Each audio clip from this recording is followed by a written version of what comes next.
The sun hung low over the dusty road, painting the sky with hues of orange and gold as it dipped toward the horizon. The path to Ikorodu, a quiet town just outside Lagos, Nigeria, stretched out like a ribbon of red earth, flanked by sprawling palm oil plantations. The air buzzed with the faint hum of cicadas and carried the earthy scent of the fields, broken only by the occasional rustle of leaves in the warm breeze. Inside a sleek black Mercedes-Benz SUV, Kwame Adebayo gripped the steering wheel, his tailored suit sticking to his skin in the heat. His gold wristwatch gleamed as he drummed his fingers impatiently, his sharp eyes fixed on the road ahead. Kwame was late. A high-stakes meeting with investors in Lagos loomed less than an hour away, and every tick of his watch felt like a hammer striking his nerves. He reached for his phone, but the screen flashed a single, mocking message. No signal. "Bloody hell," he muttered, his deep voice thick with irritation. "Of all the damn days!"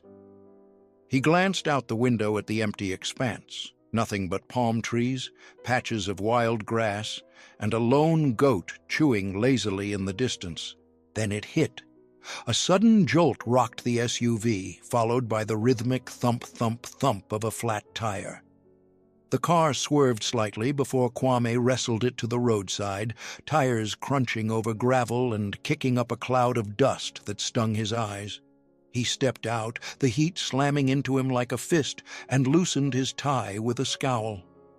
Kneeling beside the front wheel, he stared at the mangled rubber, shredded and peeling away in strips. His stomach twisted. He didn't have a clue how to fix this. In his world of glass offices and polished boardrooms, someone else always took care of the dirty work, drivers, mechanics, assistants. But here, on this God-forsaken road, he was alone. He stood, wiping sweat from his brow with the back of his hand, and scanned the horizon. Empty. Not a car, not a person, just the shimmering heat rising off the ground. He pulled out his phone again. Still no bars. "Perfect," he snapped, shoving it back into his pocket. A memory flickered to life, uninvited and sharp. A skinny boy on a dusty street years ago, waving at passing cars, ignored by every face that sped by. That was why he hated depending on anyone. People didn't help unless there was something in it for them. He shook his head, pushing the thought down, and leaned against the SUV, the metal searing against his back. Time crawled by, each minute heavier than the last. The sun beat down mercilessly, and Kwame's frustration morphed into a quiet, gnawing dread. He wasn't used to this, being powerless. Then a speck appeared on the horizon, a figure moving closer. He straightened, squinting against the glare. It was a boy, no more than 14, walking with a steady stride. As he approached, Kwame took him in. A faded blue t-shirt with a hole near the shoulder, patched khaki shorts, and a pair of battered flip-flops slapping the ground. The boy's dark skin shone with a thin sheen of sweat, and his eyes, bright, wide, and curious, met Kwame's without a hint of fear. "Hey, mister," the boy called, stopping a few paces away. His voice was clear, carrying over the stillness. "Trouble with your car?" Kwame froze for a moment, his instincts warring within him. Relief tugged at one side. Help had come, but suspicion pulled harder. Strangers didn't just walk up to you like this, especially not kids. Yet there was something in the boy's easy smile, the way he tilted his head slightly, that made Kwame's shoulders relax just a fraction. "Yeah," he said, his voice steady but guarded. "Flat tire. And don't I know how to fix it?" The boy's grin stretched wider, flashing a small gap between his front teeth that gave him a cheeky charm. "No wahala, I can help you out. My papa taught me how." He dropped to his knees beside the tire, his slim fingers tracing the damage with a practiced eye. "You got a spare?" Kwame blinked, thrown off by the boy's confidence. "Wait, you were serious? You can do this?" The boy let out a laugh, bright and ringing, like the chime of a bell cutting through the heavy air. "It is just a tire, mister, not rocket science." He stood, brushing his hands on his shorts, and nodded toward the back of the SUV. "Spare air's usually under there. Can I check?" Still reeling, Kwame gave a curt nod and stepped aside. The boy moved with an ease that belied his age, popping open the hatch and digging through the compartment like he'd have been born to it. In seconds, he hauled out the spare tire and a rusty toolkit, setting them down with a soft thud. Kwame watched, hands shoved awkwardly in his pockets, as the boy knelt again and started loosening the lug nuts. The wrench clanked against the bolts, a steady rhythm that filled the silence, and a bead of sweat trickled down the boy's temple, catching the sunlight. "What is your name, kid?" Kwame asked, his curiosity breaking through his reserve. "Yaw," the boy replied, eyes still on the tire. "Yaw Boateng. And you?" "Kwame. Kwame Adebayo." He hesitated, then added, "You don't have to do this, you know. I can manage." Yaw glanced up, his dark eyes twinkling with mischief. "You didn't look like you were managing, Mr. Kwame. Besides, I like helping. Keeps things interesting." He turned back to his work, humming a faint tune, something upbeat, maybe an Afrobeats riff, and his hands moved with a quiet precision. Kwame stood there, sweat soaking through his crisp white shirt, feeling a strange knot tighten in his chest. He wasn't used to this, someone stepping in without asking for anything. In his world, everything had a price. Favors were debts, and kindness was leverage. But Yaw didn't seem to care about that. His calloused hands gripped the wrench, his thin frame bent with focus, and there was a lightness to him that Kwame couldn't place. "Where'd you learn this?" he asked, almost to himself. "My papa," Yaw said simply, not breaking his rhythm. "He used to fix cars before he was gone. Taught me everything." Kwame nodded, the boy's words sinking in. There was a story there, but Yaw didn't linger on it, and Kwame didn't press. Instead, he watched, caught between gratitude and a growing unease he couldn't name. The sun climbed higher, its heat pressing down on the dusty road as Yaw Boateng worked, his movements swift and sure. The clank of the wrench against the lug nuts echoed in the stillness, a steady beat that seemed to mock Kwame Adebayo's earlier helplessness. He stood a few feet away, arms crossed, watching the boy with a mix of fascination and disbelief. The shredded tire lay discarded to the side, a crumpled heap of rubber, while the spare took its place, inching upward as Yaw tightened the bolts. Sweat glistened on the boy's forehead, streaking through the dust that clung to his skin, but he didn't pause, not even to wipe it away. "There," Yaw said at last, giving the final bolt a firm twist. He stood, brushing his hands on his patched shorts, and stepped back to admire his work. The tire sat snugly on the wheel, sturdy and ready, as if the SUV had never faltered. He flashed Kwame a thumbs up, his grin wide and unforced. "All done, Mr. Kwame. You're good to go now." Kwame blinked, still processing the scene. The boy had done it, fixed his car in less than 20 minutes, with no fuss, no complaints. He cleared his throat, forcing his voice to steady. "You're sure it's fine? It won't fall off or something?" Yaw laughed, the sound bright and carefree, cutting through the tension that clung to Kwame like a second skin. "No worries, mister. I've done this plenty of times. It'll hold you to Lagos and back if you need it to." He kicked the tire lightly with his flip-flop, as if to prove his point, then looked up at Kwame with those clear, unguarded eyes. "You all right? You look kind of lost." The question caught Kwame off guard. He straightened, smoothing his suit jacket in a reflex of control. "I am fine," he said quickly, though his voice betrayed a faint crack. "Just not used to this kind of thing." He gestured vaguely at the tire, the tools, the boy standing there like it was nothing. In truth, he wasn't a fine. Not entirely. Something about this moment gnawed at him, a splinter he couldn't pull free. Yaw shrugged, his smile softening. No big deal, really. You just need to know how to get your hands dirty sometimes. He bent down, gathering the toolkit with a practiced ease, and slung it over his shoulder. The weight didn't seem to bother him, though his thin frame looked like it could snap under a strong wind. Kwame watched, his unease growing. This wasn't how things worked. People didn't just help, especially not someone like him, a man in a suit driving a car worth more than most people's homes. There had to be a catch.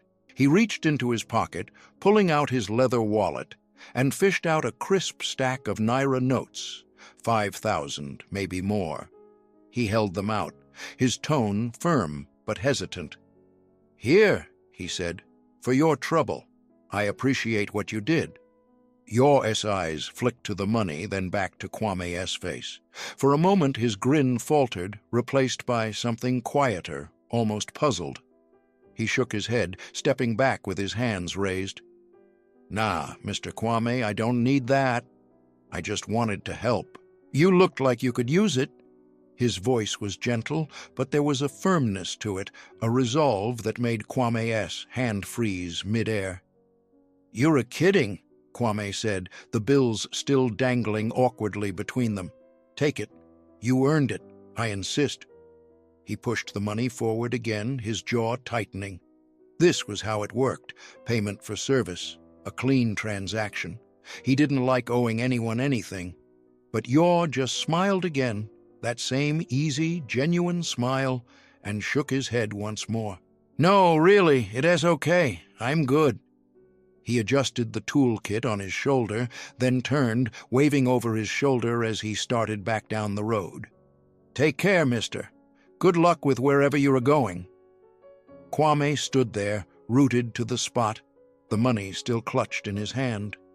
He watched as Yaw's figure grew smaller, the boy's flip-flops kicking up tiny puffs of dust with each step. The Naira notes felt heavy, useless, and after a long moment, he let out a slow breath and slipped them back into his wallet.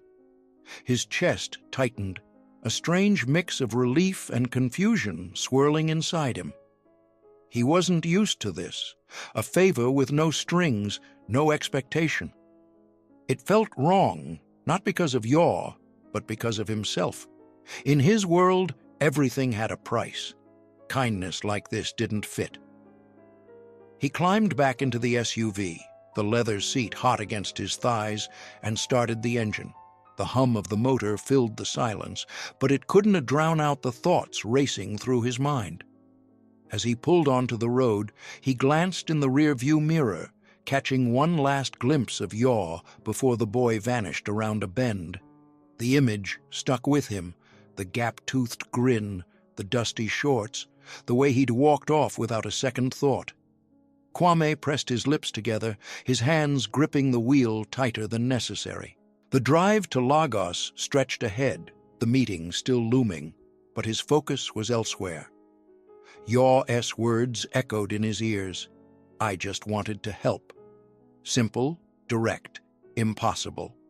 Kwame had built his life on deals, on leverage, on knowing what people wanted before they asked for it. But this boy, this skinny kid with nothing to gain, had undone all of that in half an hour. He didn't understand it, and that lack of understanding burrowed deep, a quiet ache he couldn't shake. By the time he reached the city's edge, the palm fields giving way to concrete and chaos, Kwame's mind was a tangle. He'd made it to his meeting, sure, but something had shifted. Yaw Boateng had walked away, but he'd left something behind.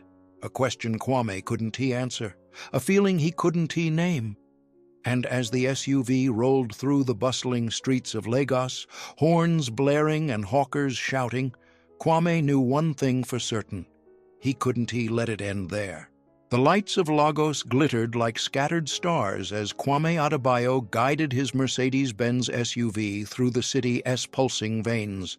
The horns of Danfo buses and the shouts of street hawkers peddling gala and plantain chips faded into a distant hum, drowned out by the storm brewing in his mind. The meeting with investors had gone well enough. Deals were struck, hands shaken, but it felt hollow, a ritual he'd performed 1,000 times. His thoughts kept drifting back to the dusty road outside Ikorodu, to a boy named Yaw Boateng, and a flat tire that had somehow cracked open something inside him. He gripped the steering wheel, his knuckles paling against the dark leather. Yaw's smile haunted him, gap-toothed, unguarded, infuriatingly genuine. "I just wanted to help." The words looped in his head, simple yet incomprehensible. Kwame had spent decades building an empire, reading people like balance sheets, knowing their angles before they spoke. Everyone wanted something, money, favors, status. But Yaw? He'd walked away with nothing, not even a glance at the cash Kwame had offered. It didn't make sense, and that lack of sense gnawed at him, a splinter lodged too deep to pull free. The unease followed him all the way to Victoria Island, where his mansion loomed behind high gates, its glass walls reflecting the city's glow. He pulled into the driveway, the engine's purr falling silent as the gates slid shut. The house was a monument to his success. Marble floors, imported chandeliers, a pool that shimmered under floodlights. But tonight, it felt cold, like stepping into a stranger's skin. He loosened his tie, the silk slipping through his fingers, and stepped inside. "Kwame?" "You were late again," came a voice, soft but edged with concern. Folake stood in the doorway to the living room, her Ankara wrapper vibrant against the muted tones of the house. Her hair was swept into a neat updo, and her eyes, sharp and knowing, studied him as he set his briefcase down. She crossed her arms, tilting her head. "Everything all right? You look off." Kwame forced a smile, but it felt brittle, like it might crack under the weight of her gaze. "I am fine," he said, brushing past her toward the dining room. "Just a long day." The lie tasted sour, and he knew she'd see through it. She always did, but he wasn't ready to unravel the knot in his chest. Not yet. Dinner was waiting, the table set with jollof rice, egusi stew, and pounded yam, the scents mingling in a way that should have been comforting. His children, Ama and Tunde, were already seated, Ama scrolling through her phone while Tunde poked at his food with a fork. Folake slid into her chair, her eyes still on Kwame as he sat down. "So," she said, her tone light but probing, "what happened? You were never this quiet." Kwame hesitated, his fork hovering over the plate. The image of Yaw flashed again, dusty shorts, calloused hands, that infuriating smile. He set the fork down, leaning back with a sigh. "Had a flat tire on the way to the meeting," he said, his voice low. "Out on that road to Ikorodu. No signal, no nothing. I was stuck." Ama looked up from her phone, her braided ponytail swinging. "A flat tire? Daddy, you didn't call a tow truck?" "No tow truck was coming out there," Kwame said, a touch of irritation creeping in. He rubbed his temple, the memory stinging. "Some kid showed up. Fixed it for me." Folake raised an eyebrow, her lips curving slightly. "A kid? Just like that?" "Yeah." Kwame's jaw tightened. 14, maybe. Knew what he was doing, too. Replaced the tire like it was nothing. He paused, the next part sticking in his throat. "I offered him money. He wouldn't take it, said he just wanted to help." Tunde let out a low whistle, his teenage smirk breaking through. "That's wild. People don't just help for free, Dad. Maybe he is playing a long game." "Tunde," Folake said sharply, shooting him a look. She turned back to Kwame, her expression softening. "That's unusual." "Nice, though. People aren't always like that these days." Kwame grunted, pushing the rice around his plate. Nice wasn't the word. It was unsettling, unnatural. He'd offered good money, more than most kids in Ikorodu would see in a month, and Yaw had waved it away like it was nothing. Who did that? His mind churned, replaying the boy S words, his casual, "Take care, mister," as he'd walked off. It felt like a challenge, though Kwame couldn't say why. "Doesn't add up," he muttered almost to himself. "Everyone wants something." "Not everyone," Folake said quietly, her eyes searching his. "Some people just do what's right because it feels good. You used to believe that, you know." Her words hit harder than he expected, stirring memories he'd buried long ago. A younger Kwame, scraping by in a cramped room in Surulere, dreaming of a life where he'd never need anyone's help. Back then, he'd trusted people, believed in their goodness. But the world had taught him better, or so he'd thought. He shook his head, shoving the thought away. "Maybe," he said, his voice clipped. "But I don't buy it." Amma tilted her head, her curiosity piqued. "So what's his deal, then? This kid, what's his name?" "Yaw," Kwame said, the name slipping out like a confession. "Yaw Boateng." He leaned forward, elbows on the table, and the knot in his chest tightened. "I don't know what his deal is. That's the problem. I can't stop thinking about it." Folake watched him, her fingers tracing the edge of her glass. "Sounds like he got under your skin," she said, a faint smile tugging at her lips. "Maybe that's just not a bad thing." Kwame didn't respond, but her words lingered, sinking into the cracks of his unease. He barely touched his food after that, the flavors muted against the storm in his mind. The conversation shifted, Amma talking about school, Tunde joking about football. But Kwame was elsewhere, trapped on that dusty road with a boy who'd refused his money and walked away. Later, he stood on the balcony overlooking the pool, the night air warm and heavy with the scent of jasmine. The city hummed below, a restless beast of light and sound, but it couldn't quiet the noise in his head. Yaw's refusal wasn't just strange, it was personal, a mirror held up to Kwame's carefully constructed world. He'd spent years believing that everything could be bought, every debt settled. But Yaw had undone that in a single moment, and the realization left Kwame raw, exposed, like a wound he hadn't known was there. Sleep eluded him that night. He lay beside Folake, her breathing soft and steady while his mind raced. By the time the first light of dawn crept through the curtains, he'd made a decision, one he couldn't fully explain, even to himself. He had to find Yaw, not to pay him, not to settle a score, but to understand, to make sense of the ache that had taken root in his chest. He rose quietly, slipping into jeans and a polo shirt instead of his usual suit, a choice that felt oddly liberating. Folake stirred as he grabbed his keys, her voice sleepy but sharp. "Going somewhere?" Kwame paused at the door, turning to meet her gaze. "Back to Ikorodu," he said, his voice steady despite the uncertainty inside him. "I need to find that kid." She sat up, her brow furrowing. "To find him? Why?"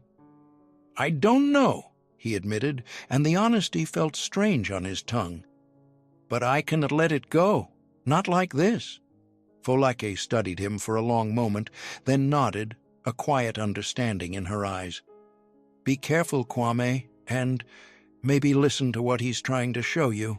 He gave her a small smile, the kind that didn't reach his eyes, and headed out. The drive to Ikorodu was quicker than he expected, the city's chaos giving way to open fields and scattered villages. The road stretched ahead, familiar now, though the palm trees seemed less menacing in the morning light.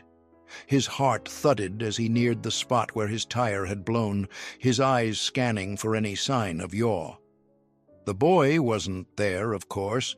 He'd have been a fool to linger. But Kwame's gaze caught on a cluster of houses just off the road, their tin roofs glinting in the sun. He parked the SUV, the gravel crunching under his tires, and stepped out.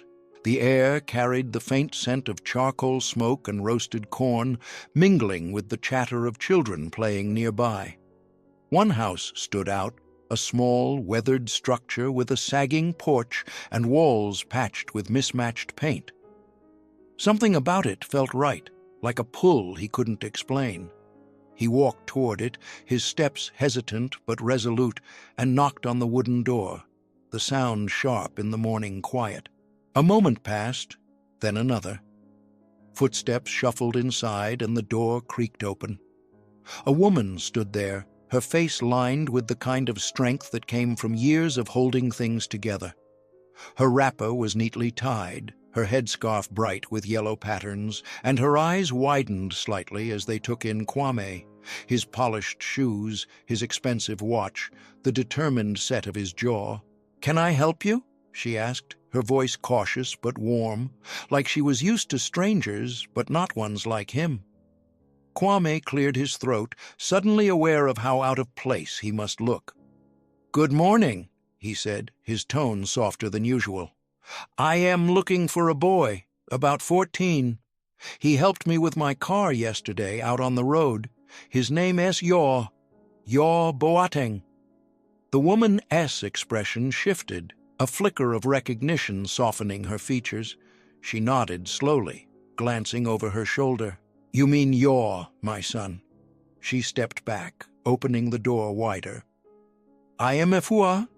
Come in, please. He's here."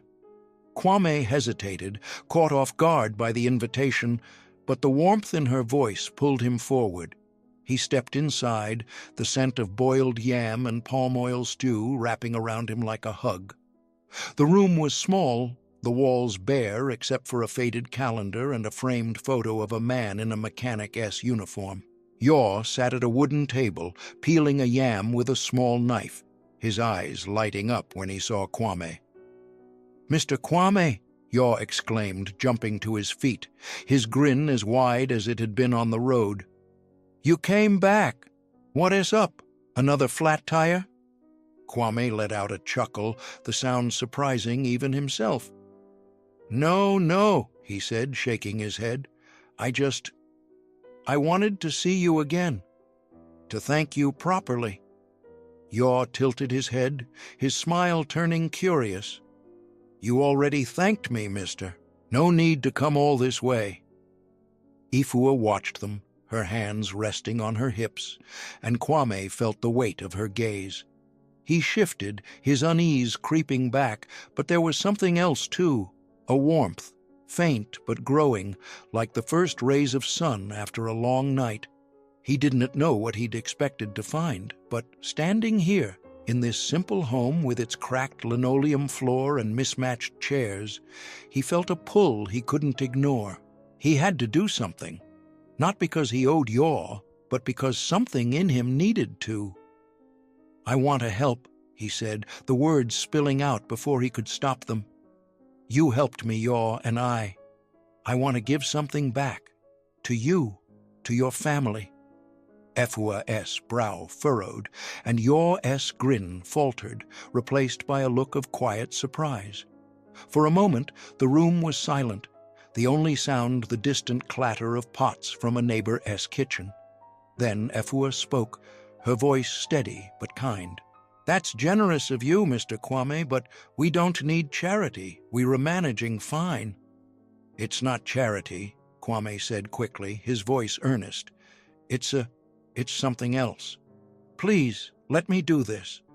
Yaw glanced at his mother, then back at Kwame, his eyes searching.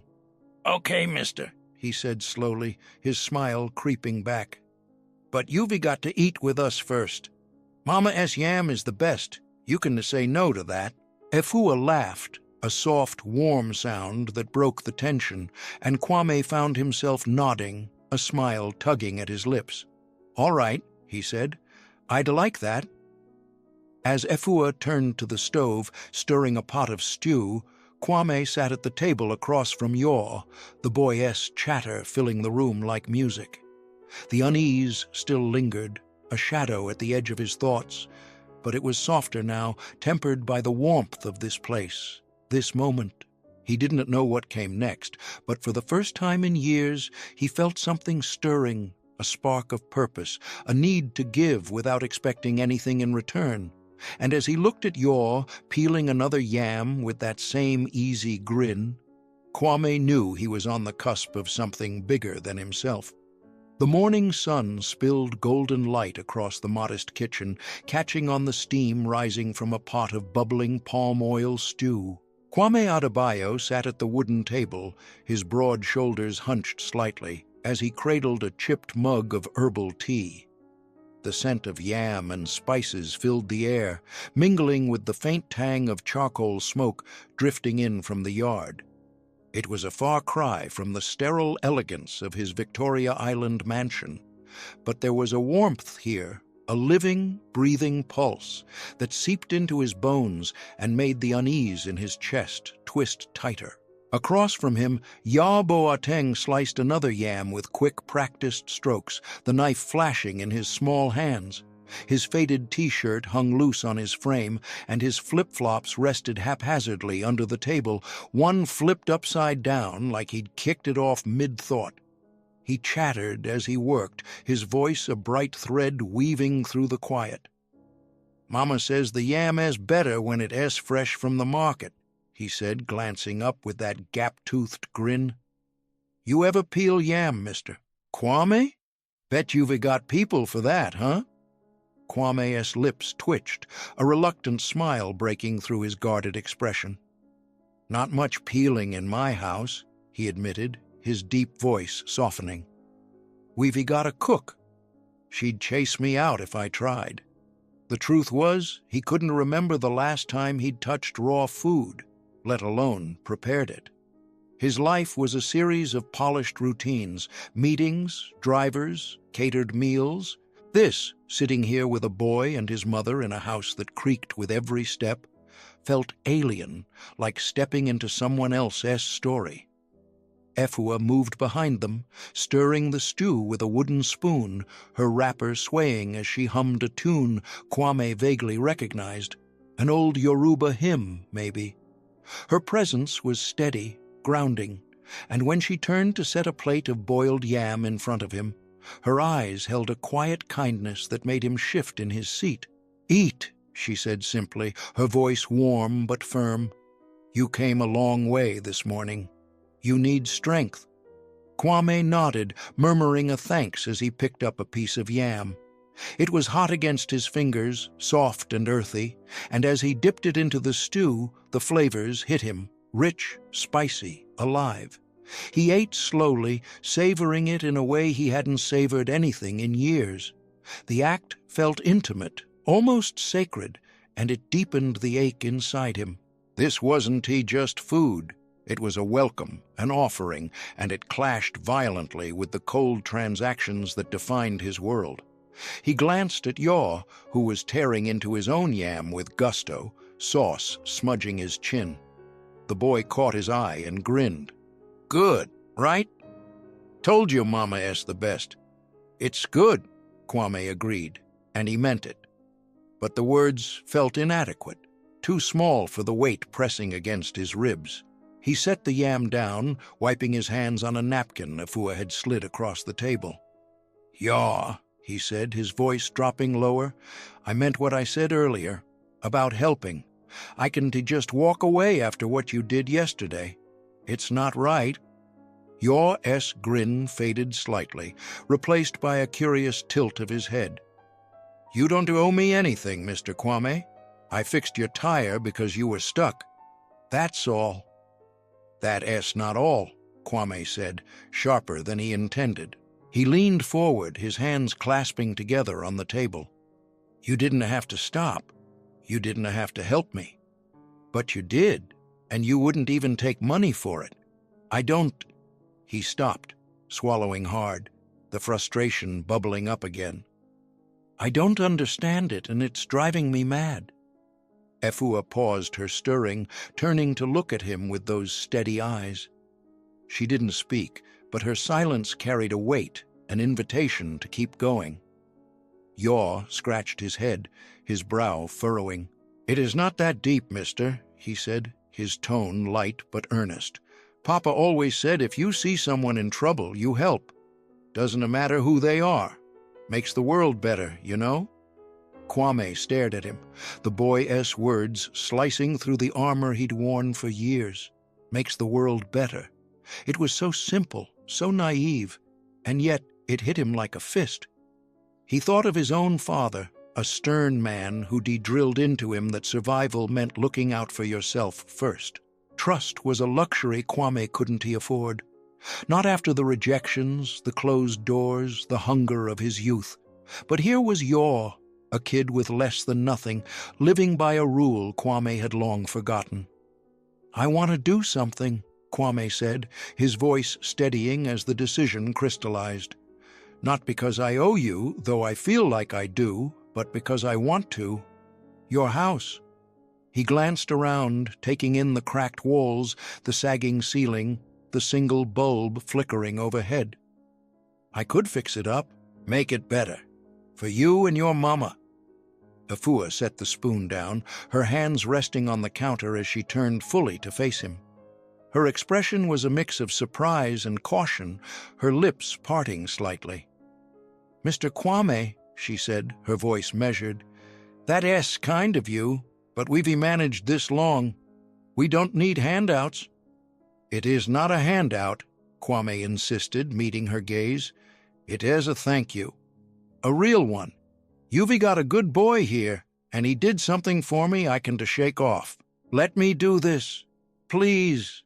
The room fell quiet, the only sound the soft hiss of the stew simmering on the stove. Yaw looked at his mother, his eyes wide and searching, then back at Kwame. "You really mean it, huh?" he said, a slow grin creeping back. "You're not just saying it?" "I mean it," Kwame said, and the words felt like a vow. "I've got people, workers, builders. I can get them out here tomorrow. Fix the roof, the walls, whatever you need." Afua studied him for a long moment, her fingers tracing the edge of her wrapper. Then she sighed, a soft sound that carried both surrender and gratitude. "All right," she said at last. "If it means that much to you, we'll take your help. But you don't do this because you have to, you hear? We refine as we are." "I know," Kwame said, a rare softness in his voice. "That's why I want to." Yaw let out a whoop, jumping up from his chair and nearly knocking over his plate. "You hear that, Mama? Mister, Kwame's fixing the house. No more leaks when it rains." He danced around the table, his flip-flops slapping the floor, and Afua laughed, shaking her head. "Settle down, Yaw," she said, but her eyes shone with something warm, something Kwame hadn't seen in his own home in years. She looked at him, her smile small but real. "Thank you, Mr. Kwame. You're welcome here any time." Kwame nodded, the knot in his chest loosening just a fraction. "I'll be back," he said, standing and brushing crumbs from his shirt. "Tomorrow. I'll bring the crew." As he stepped outside, the sun was climbing higher, painting the village in shades of gold and green. Children darted past, kicking a ragged football, their laughter ringing through the air. Kwame paused on the porch, glancing back at the house, its peeling paint, its sagging frame, and felt a surge of resolve. This wasn't just about fixing a roof or patching walls. It was about Yaw, about Afua, about something he'd lost along the way and was desperate to reclaim. The drive back to Lagos was a blur, the road unfolding beneath his tires as his mind raced. He could still feel the unease, that splinter of doubt that Yaw's kindness had lodged in him. But it was shifting now, melding with a purpose he hadn't known he needed. He thought of Folklare's words. Maybe listen to what he is trying to show you. And for the first time, they didn't feel like a challenge. They felt like a call. When he pulled into his driveway, the gates clanging shut behind him, Folklore was waiting by the door, her arms crossed and her eyes sharp with curiosity. "You found him?" she asked, stepping forward as he climbed out of the SUV. "Yeah," Kwame said, his voice steady, a faint smile tugging at his lips. "I did, and I am going to help them." Folake tilted her head, her brow lifting. "Help them how?" "Fix their house," he said, and the words carried a weight that surprised even him. "Start there, at least. They deserve it." She studied him, then nodded, a slow smile breaking across her face. "Good," she said simply. "That's good, Kwame." He didn't say anything more, but as he walked inside, her hand brushing his arm, he felt the warmth from Afua's kitchen still lingering in his chest. The unease hadn't vanished. It probably never would, but it was quieter now, overshadowed by a determination that burned brighter with every step. He'd be back tomorrow and the day after that, and as long as it took. Not because he had to, but because he wanted to, because Yaw Boateng had shown him something worth fighting for. The morning stretched into a lazy hum as Kwame Adebayo sat at the worn wooden table in Afua's kitchen, the remnants of breakfast scattered before him. Yam skins curling on a plate, a half-empty pot of palm oil stew cooling on the stove. The air was thick with the scent of spices and the faint chatter of village life filtering through the open window. Children shouting over a game of football, a rooster crowing belatedly, the rhythmic thump of a mortar and pestle from a neighbor's yard. It was a symphony of simplicity, raw and unpolished, and it wrapped around Kwame like a blanket he didn't know he'd been craving. Yaw Boateng leaned back in his chair, balancing on its hind legs with a grin that seemed permanently etched on his face. His hands, still dusted with yam Americans from across the pond, now sticky with sauce, rested on the table, his flip-flops tapping a faint beat against the cracked linoleum floor. "So, Mr. Kwame," he said, his voice bright and teasing, "you ever think you'd end up eating yam with a village boy like me?" Kwame chuckled, the sound low and rough, but genuine, a rarity for a man who'd spent years perfecting a mask of control. "Never," he admitted, wiping his hands on a faded cloth napkin Efua had handed him. "But I'm glad I am." The words slipped out before he could stop them, and they hung in the air, heavy with a truth he hadn't fully grasped until now. He glanced at Yaw, the boy's eyes twinkling with mischief, and felt that familiar unease stir again, sharp and insistent. This kid, this skinny, barefoot kid, had undone him with a tire and a smile, and Kwame still couldn't make sense of it. Afua moved to the sink, her wrapper swishing softly as she rinsed a pot, her back to them, but her presence filling the room. She didn't say much, but Kwame felt her watching, her quiet strength a steady anchor in the small space. He shifted in his seat, the wooden chair creaking under his weight, and cleared his throat. "Yaw," he said, his tone dropping into something more serious. "I've been thinking about yesterday, about what you did. I can just let it sit there, you know? It is not how I am wired." Yaw tilted his head, the chair thudding back to all fours as he studied Kwame. "You still on about that tire? I told you it's no big thing. You were stuck, I helped. Done." He shrugged, his shoulders lifting in that easy, careless way that drove Kwame half mad. "It's not done," Kwame snapped, his voice sharper than he meant it to be. He caught himself, exhaling hard through his nose, and softened his tone. "Not for me. You didn't just fix a tire, Yaw. You made me feel something I haven't felt in years. Helpless, sure, but also—" He faltered, groping for the word, his hands clenching on the table. "Seen, like I wasn't just some rich man in a fancy car." Afua turned from the sink, drying her hands on her apron, her eyes locking onto his. They were dark and deep, carrying a wisdom that made Kwame feel exposed, like she could see straight through his polished exterior to the boy he'd once been, hungry, scared, ignored. "You're not used to that, are you?" she said, her voice gentle but piercing. Being seen. Kwame's throat tightened, and he looked away, staring at the flickering bulb overhead. "No," he said quietly. "Not anymore." The admission stung, peeling back layers he'd buried under suits and deals. He'd spent so long building walls of wealth, power, distance, that he'd forgotten what it was like to stand on the other side, vulnerable and raw. Yaw leaned forward, resting his elbows on the table, his grin fading into something softer, more thoughtful. "You don't have to be alone, Mr. Kwame," he said, his voice steady despite his youth. "That's what Papa used to say. People help each other. It's how we keep going." Kwame met his gaze, and for a moment the room seemed to shrink, the world narrowing to this table, this boy, this truth. Yaw's words echoed his father's, "Makes the world better," and they landed like stones in still water, rippling through Kwame's carefully guarded heart. He thought of his own life, the late nights in his office, the cold dinners with Folklore and the kids, the endless chase for more. What had it made better? Not his family, not himself.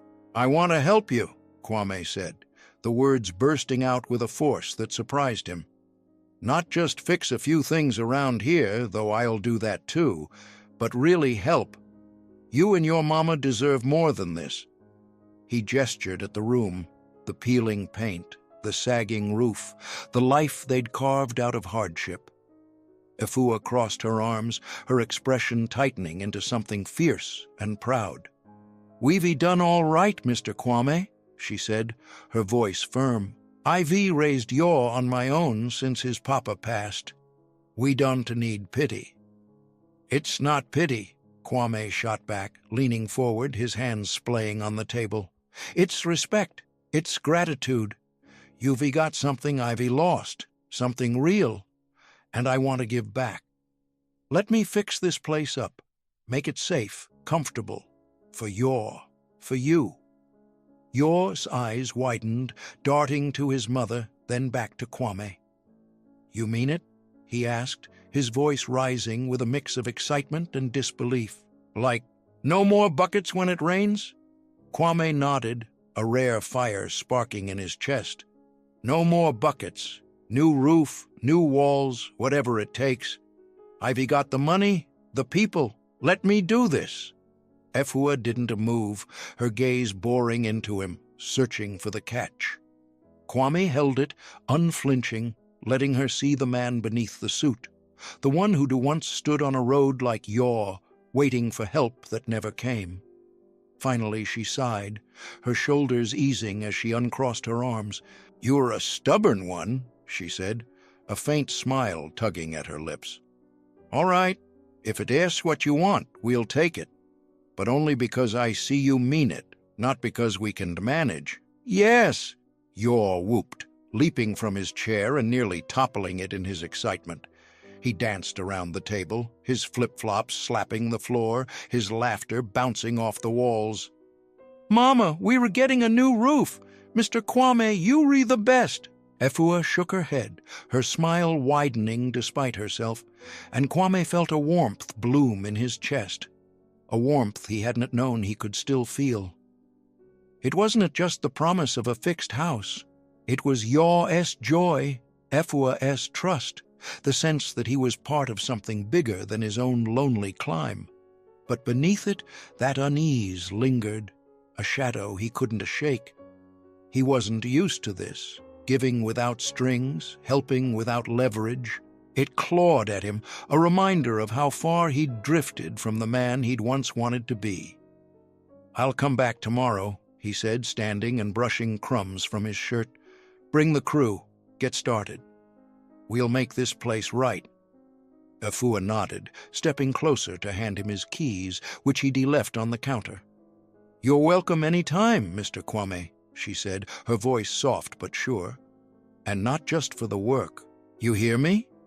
"I hear you," he said, meeting her eyes, and the weight of her words settled into him. Less an invitation, more a lifeline. He turned to Yaw, who was still grinning like he'd won a lottery. "You take care of your mama till I get back, yeah?" "Always do," Yaw said, giving a mock salute that made Kwame chuckle again. Stepping outside, the sun was higher now, casting sharp shadows across the dusty yard. The village buzzed around him, women balancing buckets on their heads, men hauling sacks of yam to market, kids chasing a deflated ball with boundless energy. Kwame paused, breathing in the earthy air, and glanced back at the house. It was small, battered, but alive in a way his mansion never was. His chest tightened, that splinter of unease digging deeper, but it was matched now by a fire, a burning need to do this, to fix more than just walls. The drive back to Lagos was quiet, the hum of the SUV a steady counterpoint to the chaos in his mind. Yaw's laughter echoed in his ears, Efua's steady gaze lingered in his vision, and the taste of yam clung to his tongue. He couldn't shake the feeling that he was teetering on an edge, between the man he'd become and the man he could be. The unease was there, yes, a restless itch he couldn't scratch, but so was the warmth, the pull of that kitchen, the promise of something real. When he pulled into his driveway, Folake was waiting, leaning against the doorframe with a cup of tea in her hands. Her eyes flicked over him, jeans, dusty shirt, the faint smile he couldn't hide. "You were back early?" she said, her tone curious but cautious. "Did you find him?" "Yeah," Kwame said, stepping out and shutting the door with a thud. "Found him, ate with him and his mama, and I'm going to fix their house."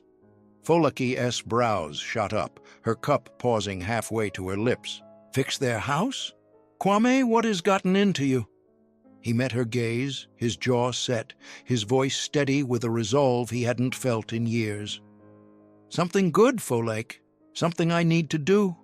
For them. For me." She stared at him, then set her cup down, stepping closer.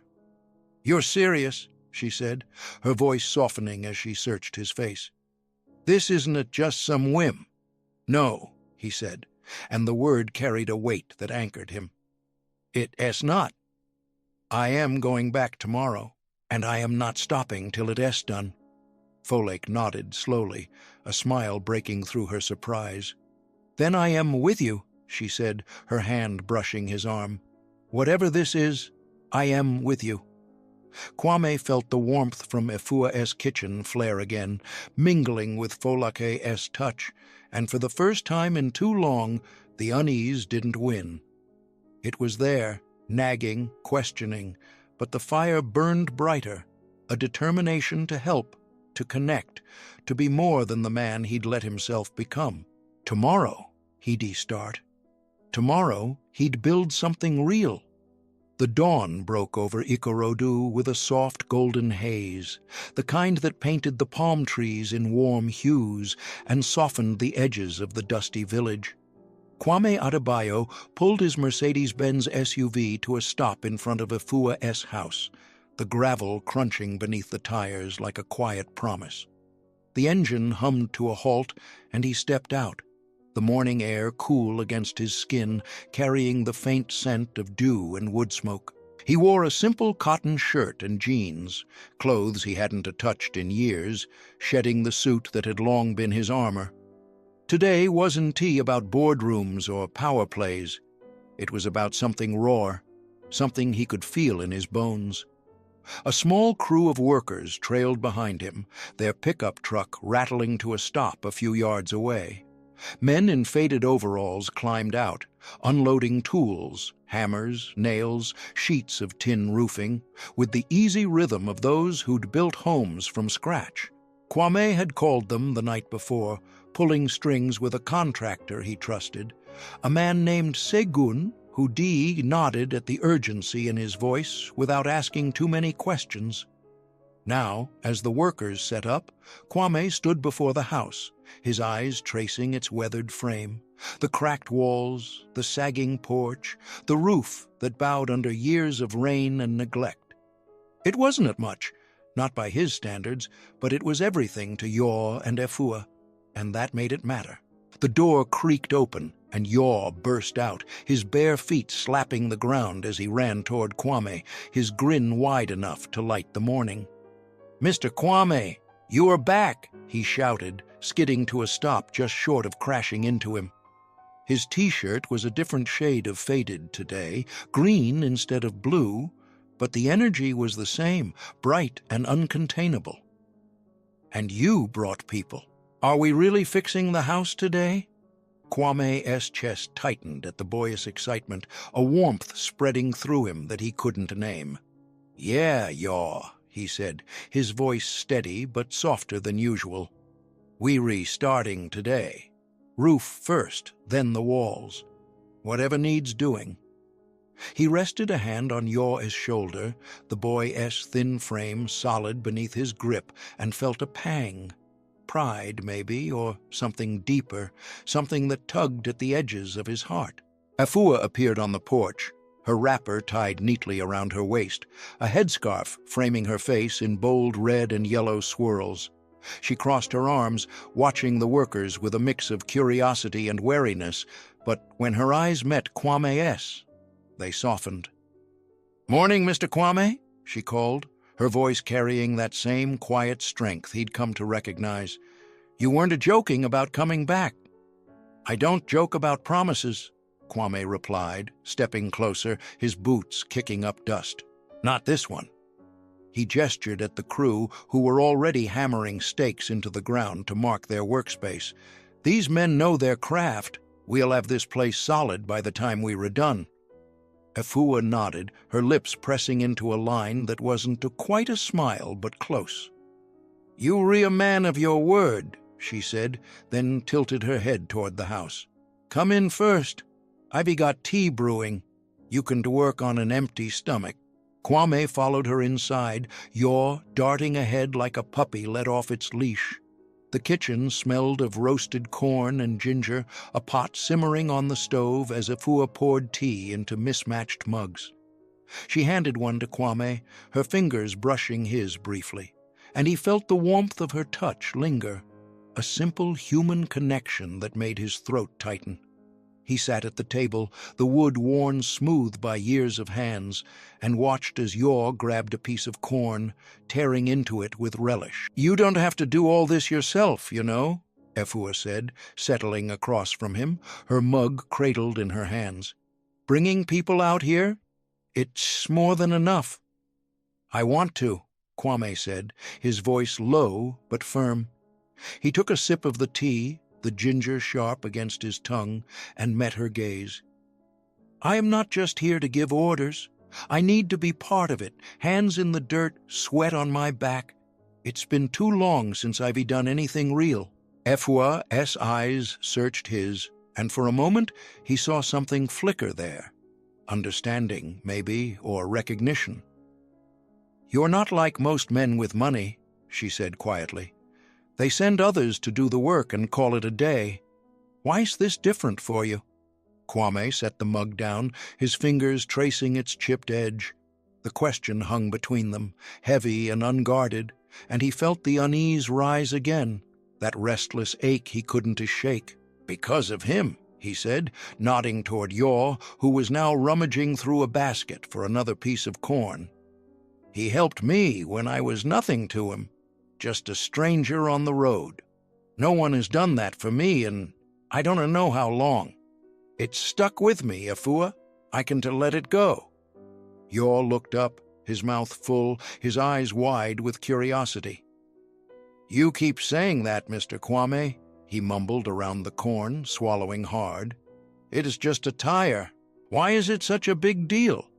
Kwame leaned forward, his hands clasping together, his voice dropping to a raw, unguarded edge.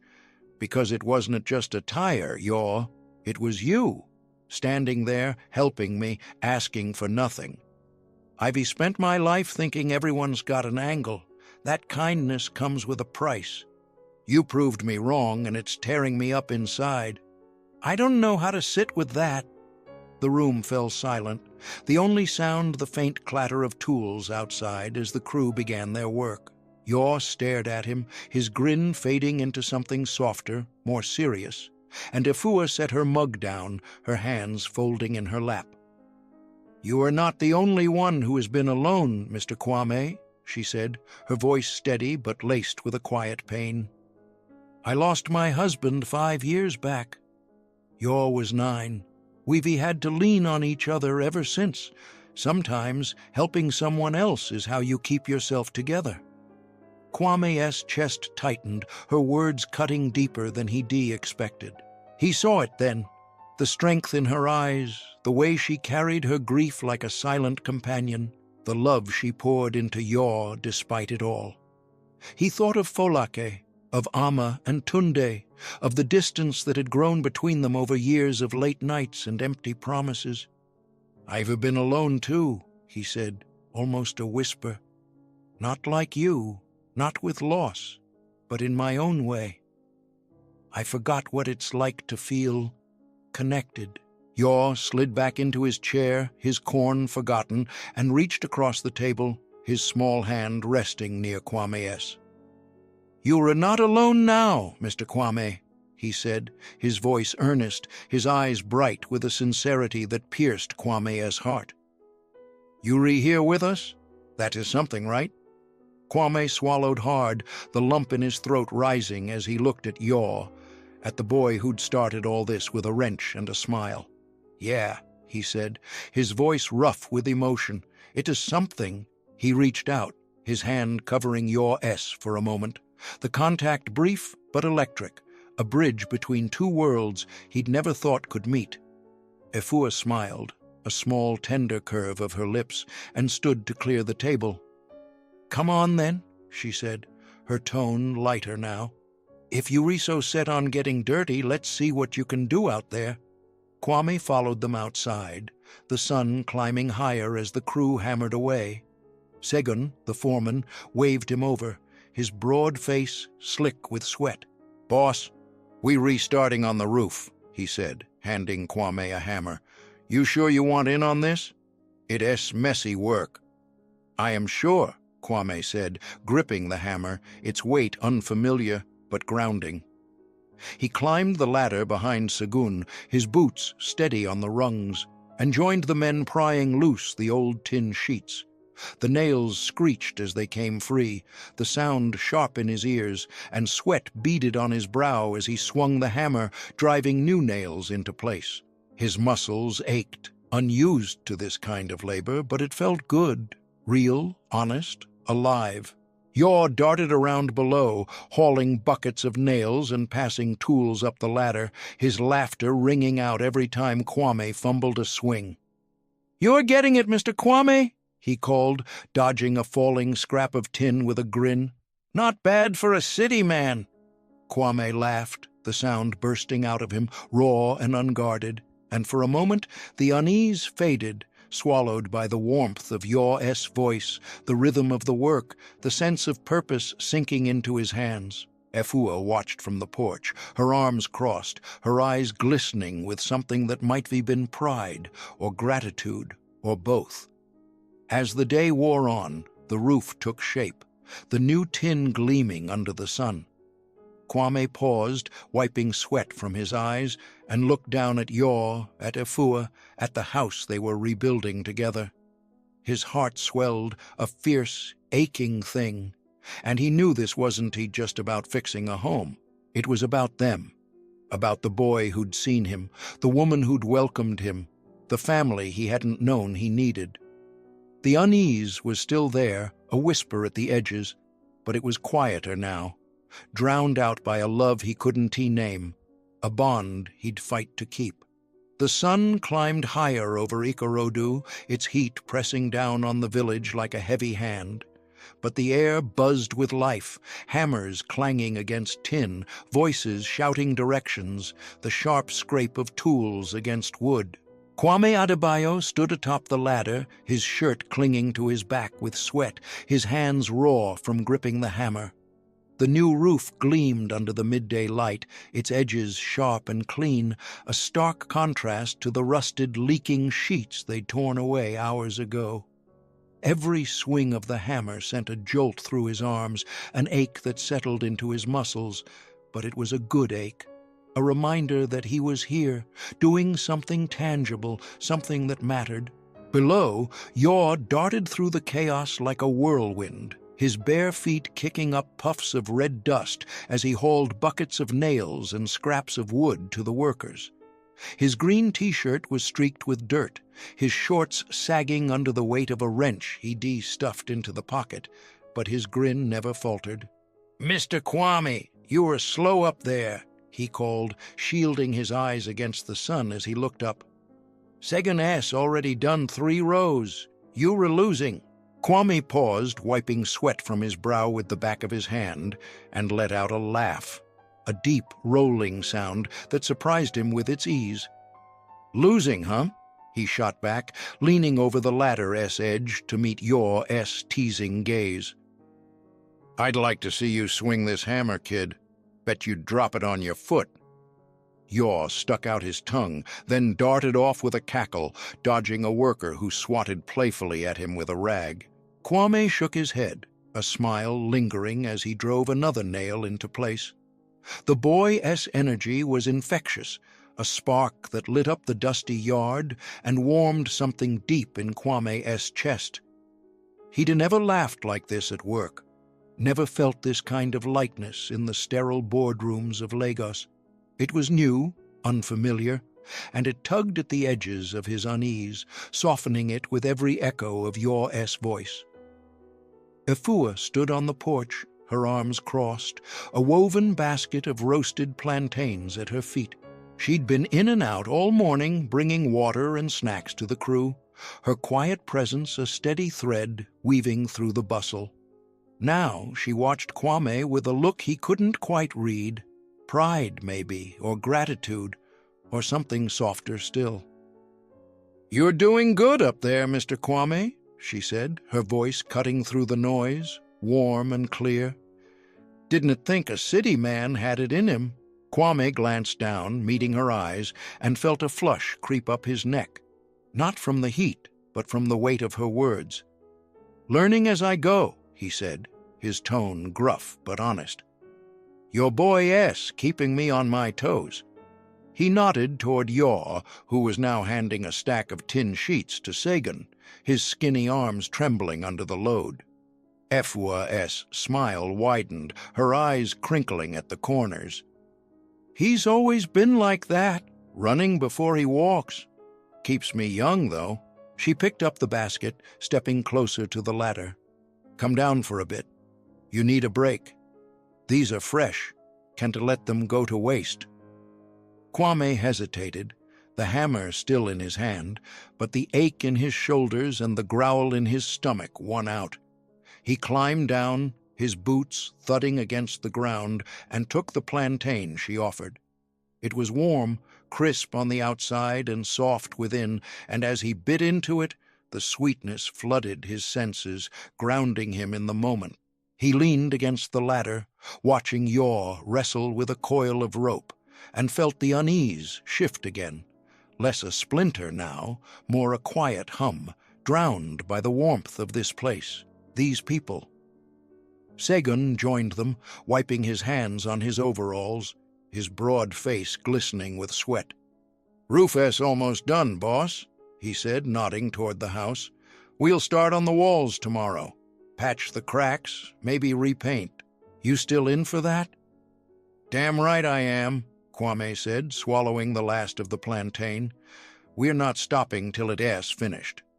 He glanced at Efua, then at Yaw, and felt a surge of something fierce, determination, yes, but also a protectiveness he hadn't known he could feel for people he'd met just days ago.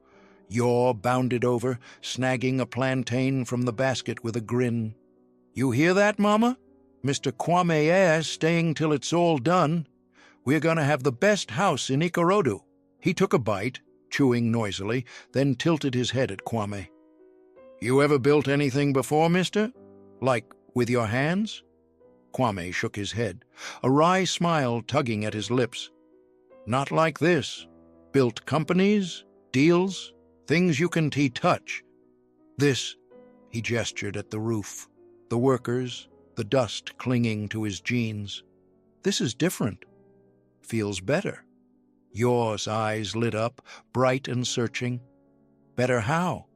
Kwame paused, the question sinking in, pulling at threads he'd buried deep. He looked at Yaw, at the boy's dirt-streaked face, his boundless hope, and felt his chest tighten, a raw, aching thing that stole his breath. "Because it is real," he said at last, his voice low and rough. "Because it is for you and your mama. I've spent too long chasing things that don't last. Money, power, stuff that slips through your fingers. This," he tapped the ladder, his knuckles brushing the wood. "This stays. This means something." Yaw stared at him, his grin softening into something quieter, more thoughtful, and for a moment the noise of the yard faded, leaving just the two of them, two souls reaching across a chasm Kwame hadn't known existed. "You're a good man, Mr. Kwame," Yaw said, his voice steady despite his youth. "I don't care what you say. You were one of the good ones." The words hit Kwame like a wave, crashing through the walls he'd built around his heart. He swallowed hard, his throat burning, and looked away, blinking against the sting in his eyes. Good. He hadn't felt good, not in the way Yaw meant, in years. He'd been successful, powerful, feared even, but good? That was a word he'd left behind in the dust of his childhood, buried under the weight of survival. Efua stepped closer, her hand resting lightly on Yaw's shoulder, her eyes locked on Kwame's. "He's right," she said, her voice soft but firm. "You're doing more than fixing a house, Mr. Kwame. You're giving us something we didn't ask for, something we didn't know we needed. And I see it's as changing you, too." Kwame met her gaze, and the warmth in her eyes unraveled him, stripping away the last of his defenses. "It is," he admitted, his voice barely above a whisper. "You and Yaw, you were showing me what I've been missing. Family, purpose. I didn't know how much I'd lost until now." Efua's hand tightened on Yaw's shoulder, and her lips curved into a smile that held both sorrow and hope. "We've a loss, too," she said quietly. "My husband, he was our rock. When he was gone, I thought we'd never find that again. But you were here and—" She faltered, her voice catching, then steadied. "You are a part of us now, whether you meant to be or not." Kwame's heart thudded, a fierce, aching rhythm, and he nodded, unable to find words. "Part of us." The phrase sank into him, filling cracks he hadn't known were there, and he felt a tear slip down his cheek, hot, unbidden, but he didn't wipe it away. Yaw reached out, his small hand brushing Kwame's arm, and the touch was a lifeline, a tether pulling him back from the edge of the loneliness he'd carried too long. "Come on, Mr. Kwame," Yaw said, his grin returning, bright and fierce. "Let us finish that roof. Can tea stop now?" Kwame laughed, the sound wet and shaky, and grabbed the hammer again, climbing back up the ladder with Yaw's cheers ringing in his ears. The workers moved around him, the tin clanged into place, and Efua watched from below, her basket empty, but her presence full. As the sun dipped lower, casting long shadows across the yard, Kwame drove the last nail home, his hands trembling, not from exhaustion, but from the weight of what he'd found here. He looked down at Yaw, at Efua, at the house rising anew under their hands, and felt the unease melt into something softer, something whole. This wasn't just about a roof or walls. It was about them, about the family he'd stumbled into, about the man he was becoming. The love between them, unspoken, unasked for, was a quiet fire, burning away the cold he'd lived with for years, and Kwame knew, with every fiber of his being, that he'd never let it go. The sun dipped low over Ikorodu, painting the sky in streaks of orange and purple as the day's work wound down. The air carried the scent of fresh paint and sawdust, mingling with the earthy tang of the village, roasted maize from a nearby fire, the faint musk of goats wandering home. Kwame Adebayo stood in the yard, his hands resting on his hips, his shirt damp with sweat and streaked with red dust. The house before him was transforming, the roof now solid and gleaming, the walls patched and smoothed, the porch straightened with new planks. It wasn't finished, not yet, but it was alive, rising from the bones of its past like a quiet testament to what they'd built together. The workers packed up their tools, their laughter and chatter fading as they piled into Segun's truck. Segun gave Kwame a nod, his broad grin flashing white against his sweat-slicked face. "Good day's work, boss," he said, slinging a hammer over his shoulder. "Back tomorrow for the walls. You holding up?" Kwame wiped his brow, his muscles aching but his spirit strangely light. "Holding up fine," he said, his voice rough but steady. "See you at dawn." Segun waved, the truck rumbling off down the road, leaving a trail of dust that shimmered in the fading light. Yaw bounded over, his bare feet slapping the ground, his green t-shirt now a map of dirt and paint splatters. "Mr. Kwame, you see that roof?" he said, his voice high with excitement as he pointed upward. "No more leaks. I can sleep without a bucket over my head." He spun in a circle, arms outstretched, his laughter ringing out like a bell across the yard. Kwame's chest swelled, a fierce warmth spreading through him at the boy's joy. "No more buckets," he agreed, his lips curving into a smile he couldn't hold back. "And we're not done yet, Yaw. Walls tomorrow, then the inside. This place is going to be yours, really yours." Efua stepped out onto the porch, her wrapper catching the last rays of sunlight, her headscarf a bold splash of color against the muted tones of the house. She carried a tray of chin-chin, the fried dough balls golden and crisp, and set it on the edge of the porch. "You too," she called, her voice warm but firm. "Come eat something before you collapse. You've been at it all day." Kwame climbed the steps, Yaw trailing behind, and took a handful of chin-chin, the crunch satisfying against his teeth.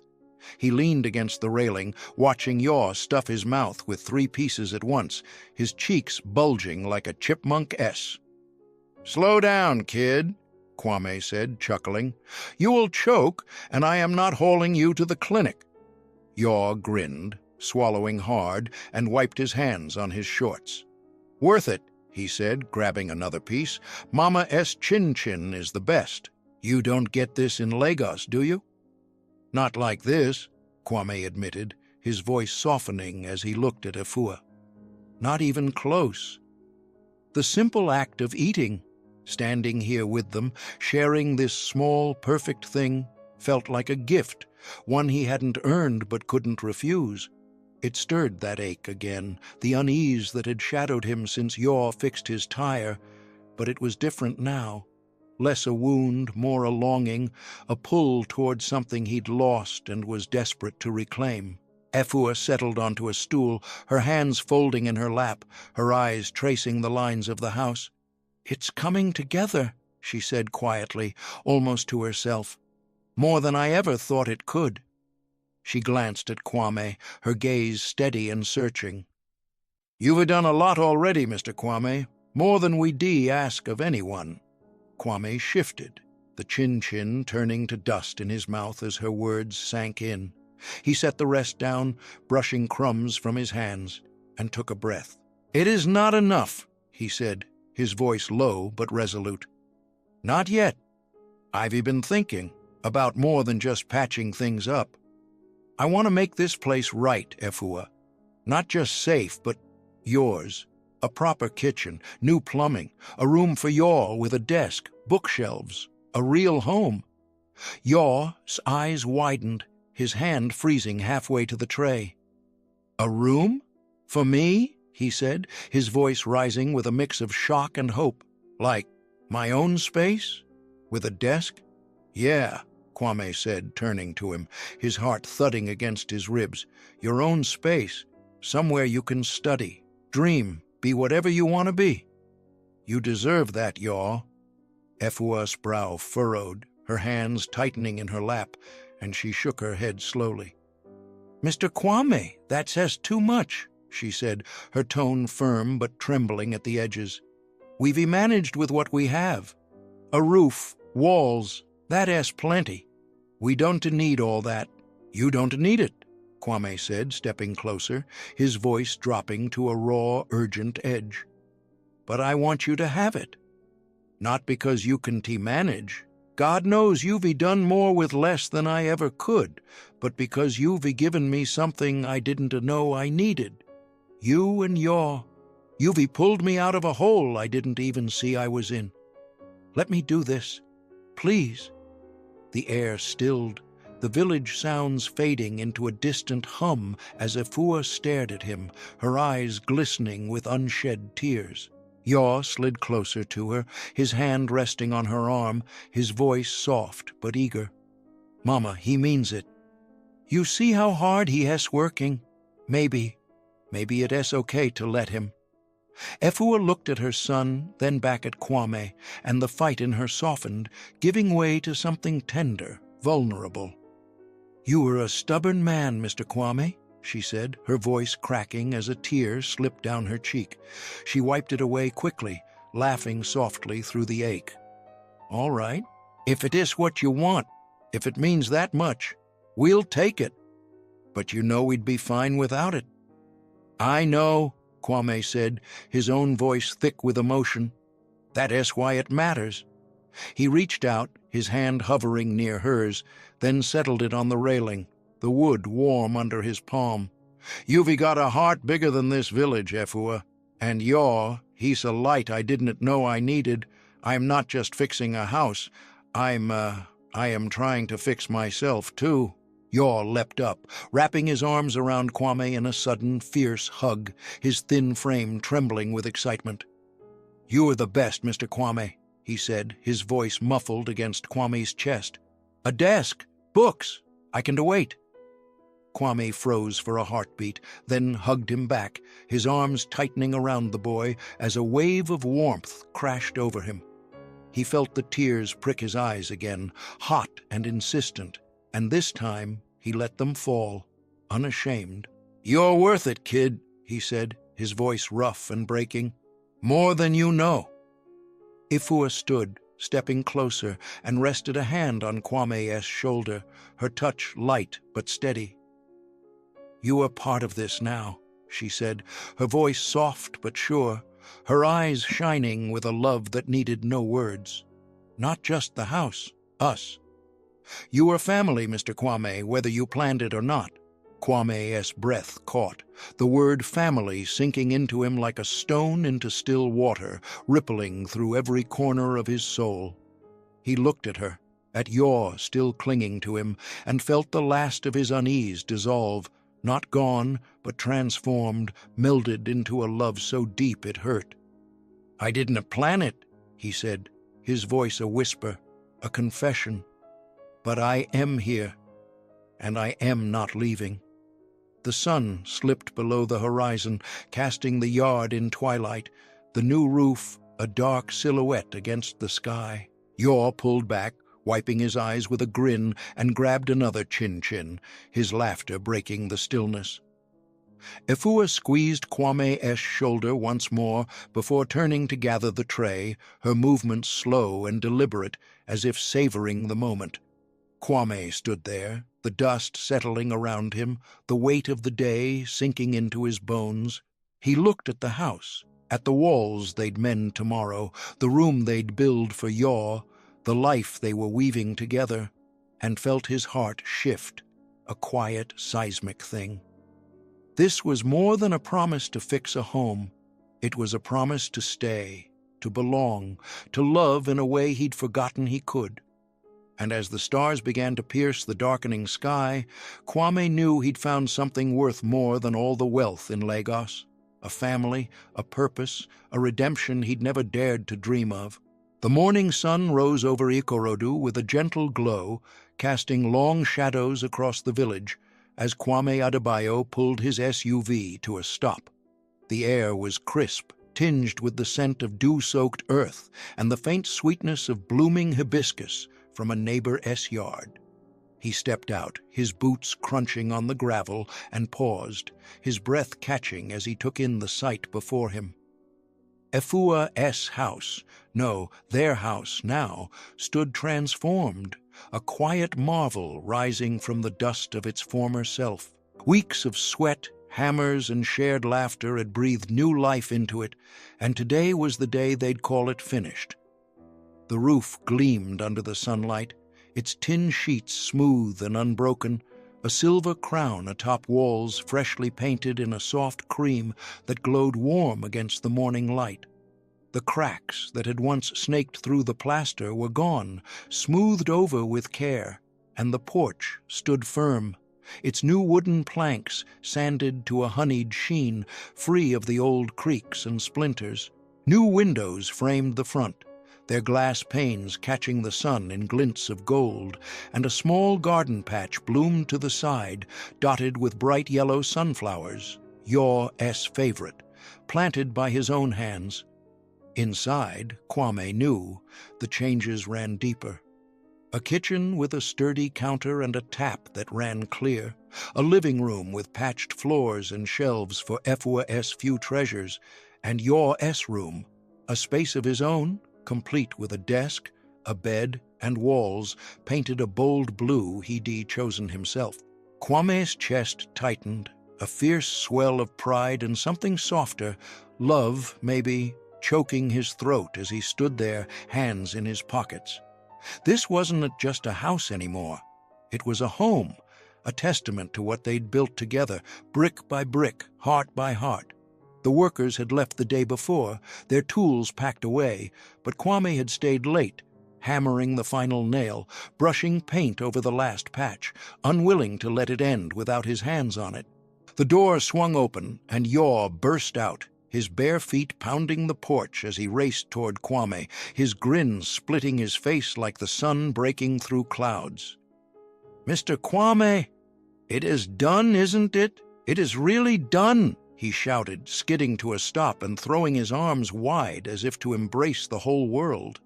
His T-shirt, new now, a gift from Kwame, was a vibrant green, and his shorts were clean, though already dusted with dirt from his morning adventures. "Yeah, kid," Kwame said, his voice rough with emotion as he ruffled Yaw's hair. "It is done. Your house, your home. What do you think?" Yaw spun around, his eyes darting over every detail, the roof, the windows, the sunflowers swaying in the breeze. "It's perfect," he breathed, his voice trembling with awe. "It's like a dream, Mr. Kwame.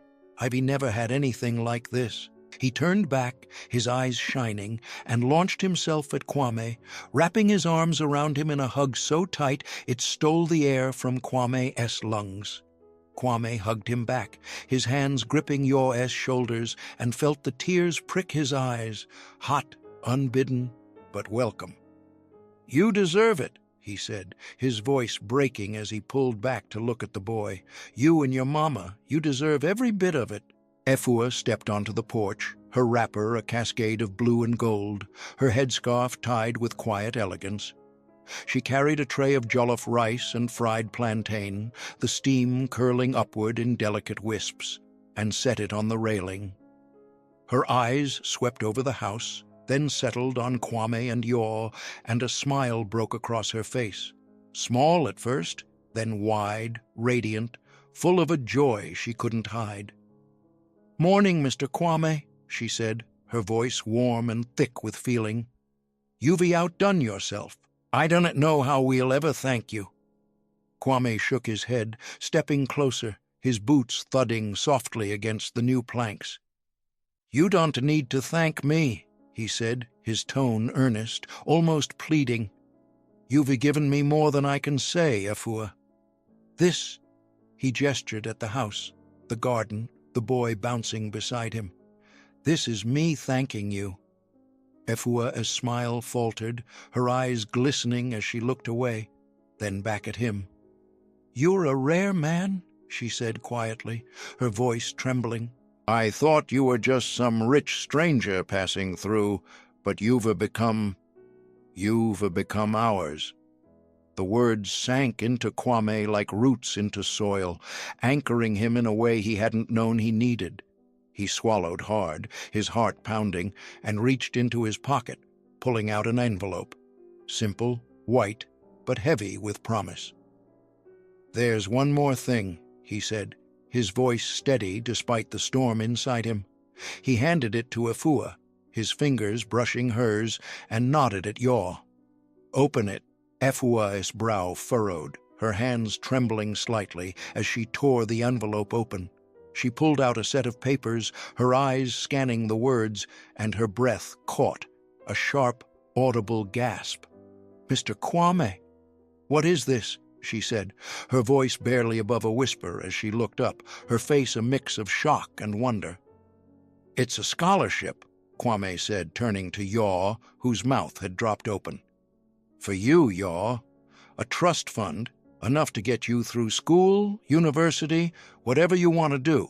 I know you've got dreams, kid, big ones. This is your chance to chase them." Yaw stared at the papers in his mother's hands, then at Kwame, his eyes wide and shimmering with tears. "For me?" he said, his voice small, disbelieving. "You mean I can go to school? Like real school? University?" "Anything you want," Kwame said, stepping closer, his hand resting on Yaw's shoulder. "You are smart, Yaw. Smarter than I was at your age. You can be anything, an engineer, a doctor, whatever you dream up. This makes it possible." Efua pressed a hand to her mouth, tears spilling down her cheeks as she clutched the papers to her chest. "Mr. Kwame," she said, her voice breaking, "this is too much. We can You can," Kwame cut in, his tone fierce, his eyes locking onto hers. "And you will.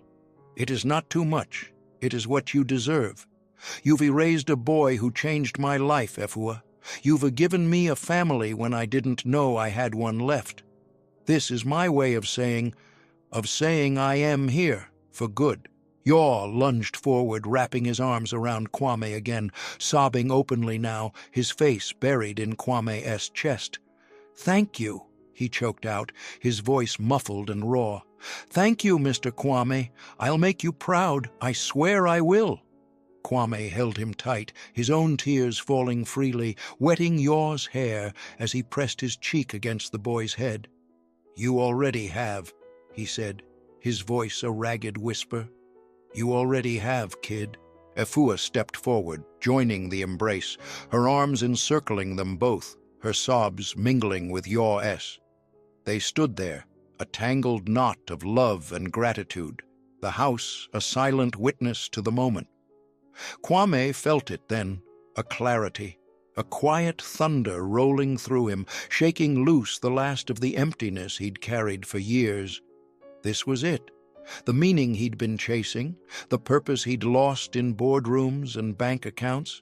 It wasn't in the money, the power, the things he'd built with numbers and signatures. It was here, in the dust of Ikorodu, in the arms of a boy and his mother who'd seen him when he'd forgotten how to see himself. The village stirred around them, neighbors drifting over with bowls of stew and baskets of bread, drawn by the sight of the reborn house. Laughter and chatter filled the air, Afro beats pulsing from a radio someone had brought, and the yard became a celebration. Jollof rice passed around, children dancing, voices rising in song. Kwame stepped back, wiping his eyes, and watched Yaw dart off to show the papers to a friend, his grin brighter than the sun. Efua stayed beside him, her hand brushing his arm, her voice soft amid the noise. "You've found it, haven't you?" she said, her eyes searching his. "What you were looking for," Kwame nodded, his gaze sweeping over the house. The sunflowers, the blue of Yaw's room peeking through the window, the life they'd built together. "Yeah," he said, his voice steady now, full of a peace he hadn't known he could feel. I was lost, Efua, lost in a life I thought I wanted. But this is what matters. You, Yaw, this home. I've found my way back." She smiled, her hand squeezing his arm, and they stood there, the celebration swirling around them, the house standing proud and new. Kwame felt the weight of it all, the tears, the laughter, the love, and knew he'd never be the same. This was his redemption, his meaning, etched into every plank, every nail, every heartbeat shared with the family he'd claimed as his own. The twilight deepened over Ikorodu, the sky a tapestry of deep indigo pierced by the first brave stars. The yard outside Efua's newly reborn house pulsed with life, a vibrant chaos of laughter, music, and the clatter of plates. Neighbors had trickled in throughout the day, drawn by the sight of the transformed home, their arms laden with offerings. Steaming pots of jollof rice spiced with peppers and cloves, trays of puff-puff dusted with sugar, bowls of egusi stew thick with spinach and fish. A battered radio perched on the porch blared Afro beats, the bass thumping through the air as children spun in dizzy circles, their bare feet kicking up dust, their giggles rising like sparks into the night. Kwame Adebayo stood at the edge of the gathering, a clay cup of palm wine in his hand, the sweet, tangy liquid warming his throat as he watched the scene unfold. The house glowed under strings of small bulbs the workers had strung up as a parting gift, their light dancing off the cream walls and glinting on the new tin roof. The sunflowers in the garden stood tall, their yellow heads nodding in the breeze, and through the open window of Yaw's room, Kwame could see the blue walls, a bold, bright hue that seemed to capture the boy's spirit. It was beautiful, this place, more than he'd imagined when he'd first stood on this dusty road, stranded and lost, but it was the people who made it alive, who turned it into something sacred. Yaw darted through the crowd, the scholarship papers clutched in his hand, his green t-shirt fluttering as he showed them to anyone who'd listen. "Look!" he shouted to a group of boys kicking a ragged football, his voice high with disbelief and pride. "Mr. Kwame gave me this. It's for school. I am going to university one day." The boys crowded around, their eyes wide, their chatter erupting in a mix of awe and envy, and Yaw beamed, holding the papers aloft like a trophy. Kwame's heart thudded, a fierce, aching thing, as he watched the boy, his boy, in a way he hadn't dared to name until now. The scholarship wasn't just money. It was a future, a chance for Yaw to climb higher than this village, higher than Kwame ever had. He'd spent the night before arranging it with a lawyer friend in Lagos, signing the papers under the dim glow of his office lamp, his hands trembling not from doubt, but from a certainty he hadn't felt in years. This was right. This was real. Efua moved through the gathering, her wrapper shimmering in the lamplight, her headscarf a crown of red and gold. She carried a platter of fried plantain, offering it to neighbors with a smile that lit her face, but her eyes kept finding Kwame, soft and glistening with a gratitude she didn't need to voice. She paused beside an elderly woman, Mama Nkechi, a local seamstress with hands gnarled from years of stitching, and murmured something, gesturing toward the house. Mama Nkechi nodded, her toothless grin wide, and patted Efua's arm, her voice rising over the music. "This man, eh? He's blessed you, oh! God go bless am too!" Kwame felt a flush creep up his neck, the praise settling into him like a weight he wasn't sure he deserved. He took a sip of palm wine, the taste sharp against his tongue, and stepped closer to the porch, where Efua now stood, setting the platter down. "They were talking about you," she said, her voice teasing but warm as she glanced at him. "Say you re some kind of angel come to Ikorodu." Kwame chuckled, shaking his head. "No angel," he said, his tone gruff but honest. "Just a man who got lucky. Lucky to find you and Yaw." He set the cup on the railing, his hands fidgeting as he met her gaze. I meant what I said earlier, Afua. This isn't the end. That scholarship, it is just the start. Afua's smile faltered, her eyes widening as she stepped closer, her voice dropping to a whisper. The start? Mr. Kwame, you've already done so much? Too much. What more can you mean? Kwame took a breath, his chest tight with a mix of nerves and resolve. He reached into his pocket again, pulling out the envelope he'd kept close, the same one she'd opened earlier, and held it out, his fingers steady despite the storm inside him. This isn't just about fixing a house or sending Yaw to school, he said, his voice low and urgent. It is about giving him wings, giving you both a life you don't have to fight so hard for. I want to be here, Afua, not just today, but always, to help, to watch him grow, to be part of this. Afua stared at the papers, then at him, her hands trembling as she took them again, her fingers brushing his with a warmth that sent a shiver through him. Mr. Kwame, she said, her voice breaking, you don't know what you are saying. This is our life, simple, hard, ours. You from a different world. Not anymore, Kwame said, stepping closer, his eyes locking onto hers with a ferocity that surprised even him. My world was empty, Efua, cold, lonely, full of things that didn't matter. You and you've shown me what is real. This, he gestured at the house, the crowd, the boy dancing with his friends. This is my world now. I'm not going back. Tears spilled down Efua's cheeks, hot and silent, and she pressed the papers to her chest, her sob catching in her throat. You mean it? She said, her voice a whisper, a plea. You really mean it? I do, Kwame said, his own voice thick with emotion, his hand reaching out to cup her shoulder, tentative but sure. Ivy never meant anything more. Yaw ran up, breathless and flushed, his eyes darting between them. What's going on? He said, his grin fading into confusion as he saw his mother's tears. Mama? Mr. Kwame? Everything okay? Efua laughed through her sobs, pulling Yaw into her arms and pressing a kiss to his forehead. Everything's more than okay, she said, her voice trembling with joy. Mr. Kwame? He has given you a future, Yaw. A big, beautiful future. Yaw looked at Kwame, his eyes shining, and threw himself forward, wrapping his arms around him in a hug that nearly knocked Kwame off balance.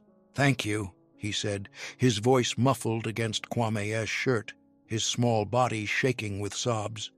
Thank you, thank you, thank you.